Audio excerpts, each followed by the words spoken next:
आज हम पंडित वेंकटमुखी के 72 थाट की जो रचना जिस तरह से हुई है, किस तरह से 72 थाट उन्होंने बनाए हैं, इसके बारे में चर्चा करेंगे।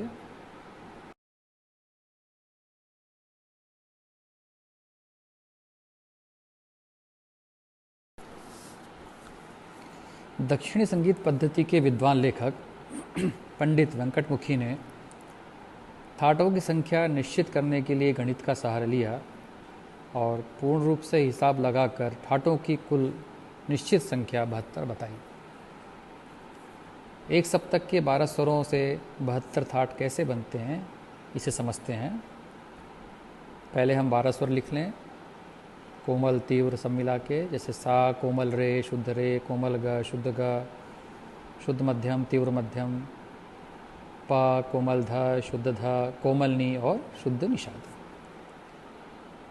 इन 12 स्वरों में से कुछ देर के लिए हम तीव्र मध्यम को हटा दें और तार सप्तक का सा इसमें जोड़ दें और 12 की संख्या पूरी कर लें, तो यह स्वरूप क्या हो जाएगा?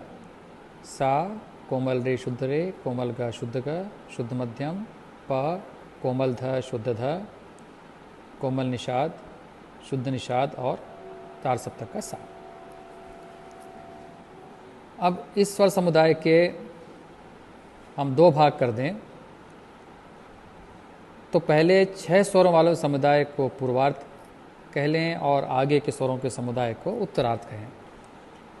तो पूर्वार्ध में क्या हो गया? सा कोमल रे शुद्ध रे, कोमल ग शुद्ध ग और म, और उत्तरार्ध में हो गया प कोमल ध शुद्ध ध, कोमल नी शुद्ध नी और सा।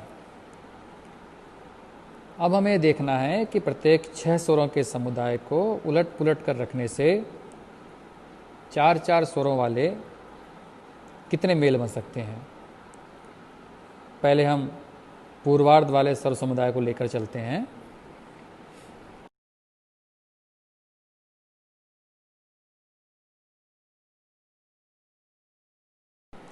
देखिए इसमें 6 तरह के समुदाय किस तरह के बन पा रहे हैं। पूर्वार्ध देखें, सा कोमल रे शुद्ध रे म, सा कोमल रे कोमल ग म, सा कोमल रे शुद्ध ग म, सा शुद्ध रे कोमल ग म, सा रे ग म पूरे शुद्ध, सा कोमल ग शुद्ध ग और म। इसी तरीके से उत्तरार्ध के भी हम 6 किस तरह से बना सकते हैं। प कोमल ध शुद्ध ध सा, प कोमल ध शुद्ध नी सा, प कोमल ध कोमल नी सा, प शुद्ध ध कोमल नी सा, प ध नी सा शुद्ध, प कोमल नी शुद्ध नी और सा। सामने स्क्रीन पे भी देखते जाएं, इसको समझने में आसानी रहेगी। तो हम देखें इस प्रकार प्रत्येक हिस्से से 6-6 नवीन स्वर समुदाय बने। इन 12 स्वर समूह मतलब 6 पूर्वार्ध और 6 उत्तरार्ध, इसको विभिन्न प्रकार के मिलाने से 36 थाटों की रचना होगी।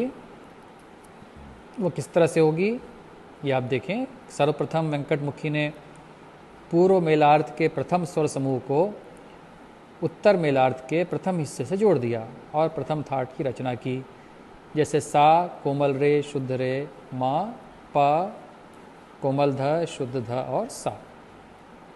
तत्पश्चात उन्होंने पूर्व मेलार्ध के प्रथम स्वर समूह के से 6 थाटों की रचना की। कैसे की? पहले से पहला जोड़ा, पहले से दूसरा, पहले से तीसरा, पहले से चौथा, पहले से पांचवा, पहले से छठवां। इस तरीके से उनने एक ग्रुप से 6 की रचना की। इसी प्रकार दूसरे से 6 की रचना की। कैसे की? पूर्वार्ध का लिया दूसरा, उत्तरार्ध का पहले लिया पहला, फिर दूसरा, फिर तीसरा, फिर चौथा, फिर पांचवा, फिर छठवां। इस तरीके से 6 इससे लिए। इसी तरीके से तृतीय पूर्वार्ध से उत्तरार्ध के मिलाए 6 और 6 हुए, चौथे पूर्वार्ध से उत्तरार्ध के 6 मिलाए और 6 हुए, पांचवें पूर्वार्ध से उत्तरार्ध के 6 मिला और 6 हुए, छठवें 6 जो पूर्वार्ध से उत्तरार्ध के 6 मिलाए तो ये 6 हुए। तो इस तरीके से 6 + 6 + 6 + 6 + 6 + 6, इस तरह से 6-6 36 थाटों की इन्होंने रचना की। अब यहाँ पे ध्यान रखना है कि इन सभी 36 थाटों में जो मध्यम है वो शुद्ध है। अगर हम इसकी जगह शुद्ध मध्यम की जगह पूरा तीव्र कर दें तो सभी थाटों का जो स्वरूप है वो बदल जाएगा और तीव्र मध्यम को लेते हुए नए 36 थाटों की सृष्टि हो जाएगी। तो कुल मिला के कितने थाट हो गए? 36 शुद्ध मध्यम के साथ और 36 हो गए तीव्र मध्यम के साथ। इस तरीके से कुल 72 थाटों की रचना पंडित वेंकटमुखी ने बताई है।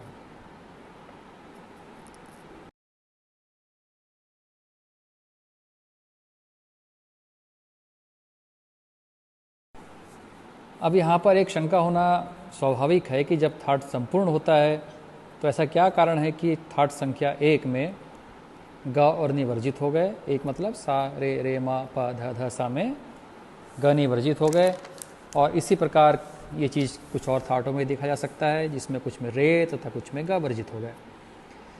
तो इसका उत्तर यह है कि पंडित वेंकटमुखी ने 12 स्वर हमारे स्वरों के समान नहीं थे। उनमें प्रति सेकंड में होने वाले आंदोलन हमारे आधुनिक 12 स्वरों के आंदोलन से भिन्न थे।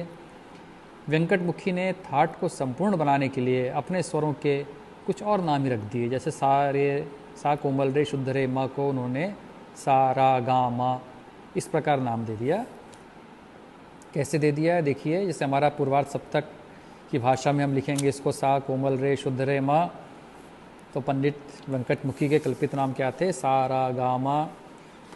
इस तरह से देखिए, सा कोमल रे कोमल ग मा को उन्होंने कहा सा रा गी मा, सा कोमल रे शुद्ध गा मा को कहा सा रा गू मा, सा रे कोमल गा मा को कहा सारी गी मा, सा रे गा मा शुद्ध को सारी गू मा, सा कोमल गा शुद्ध गा मा को उन्होंने कहा सारू गू मा।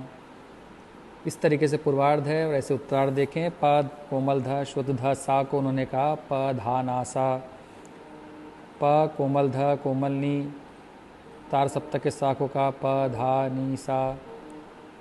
उत्तरार्ध में देखिए, प कोमल ध शुद्ध नी सा को कहा प धा नू सा, प शुद्ध ध कोमल नी तार सप्तक के सा को कहा प धी नी सा, प ध नी सा शुद्ध को उन्होंने कहा प धी नू सा या नो सा।